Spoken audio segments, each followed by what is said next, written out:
Hello, today I'm going to introduce you to the C# programming language.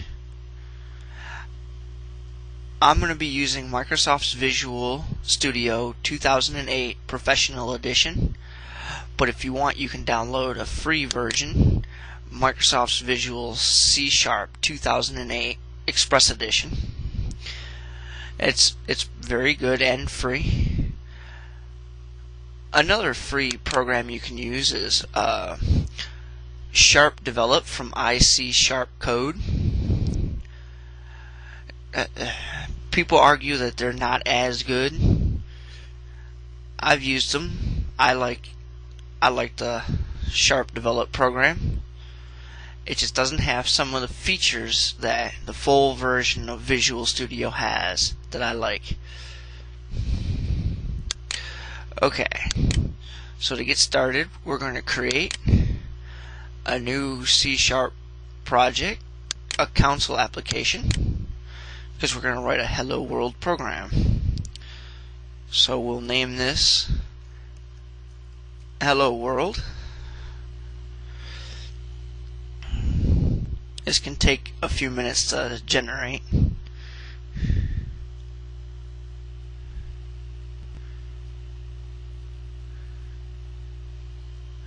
Okay. Now that that's done, we should identify everywhere that Visual Studio has their stuff at, because I have heavily modified my Visual Studio. So my Solutions Explorer is over on the left side, when it's normally on the right side above Properties. Alright, to make a Hello World program is actually very simple. You just want to do console dot write line and then your string Hello World. Whoops.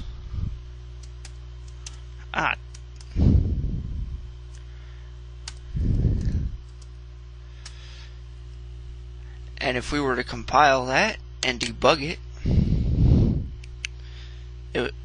oops.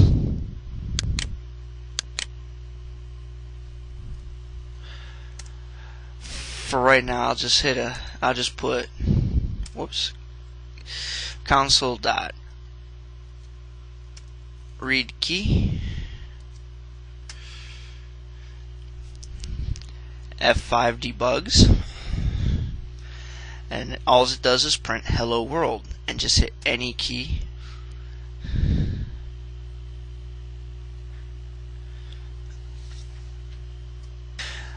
Okay, now to identify the parts of the program. First thing is namespace. C# and other .NET languages are object oriented, so you have classes and namespaces. There's more to object orientation than that, but that's beyond the scope of this tutorial. The namespace is whatever you want it to be. By default, it's whatever you named the project. Then class, it always starts out with a class of program, and every time you create a new C# file, its class will be whatever the name of the file is, without the .cs at the end.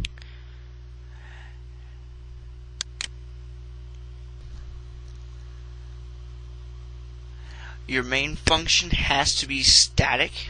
I'll get into that in a later tutorial. The return type of void, main, it has to start. Your program always starts with a main function. And the array of strings called args. I'll get into that in a later tutorial, but that's just your environment, not environment variables, sorry. That's just the arguments that were passed to the application through the command line. I'll get into that in just a minute. And then console.writeLine writes a string to the console, like hello world that we just did. Console.readLine reads whatever key is pressed on the keyboard, and it passes it to a variable normally, or you can use like this one does and stop it till a key is pressed.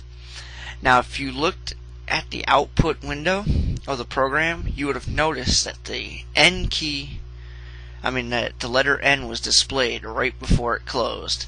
You might not have noticed that, but if you want to stop that, just pass the variable true to the function, and it won't display it like that, though it's probably way too fast to see.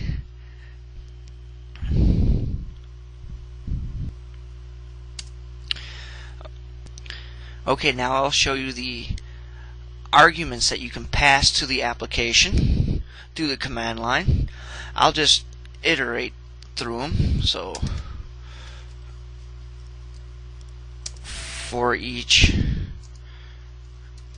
string arg in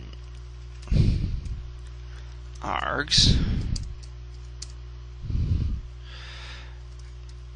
a console.writeLine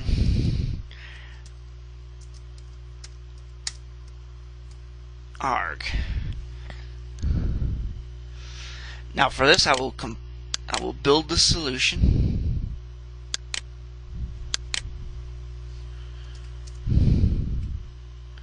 Hang on 1 minute. Okay, I just decided to instantly get us to the proper folder so you didn't have to sit there and wait for me to get there. Okay, so to pass a argument to the program, you type in the name of the program. You don't need the .exe at the end. And I'll just pass the I'll just pass the string test, and it will display test. And then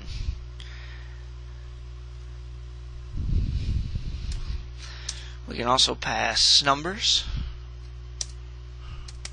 a switch.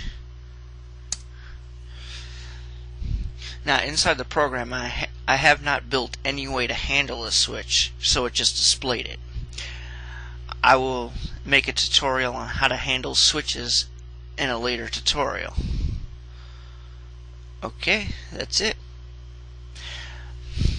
I have created a new blog on Blogger. I will put a link to it in the description box. I will post the source code to the Hello World application, both versions of it, so you can just copy and paste it to your program. Alright, that's it.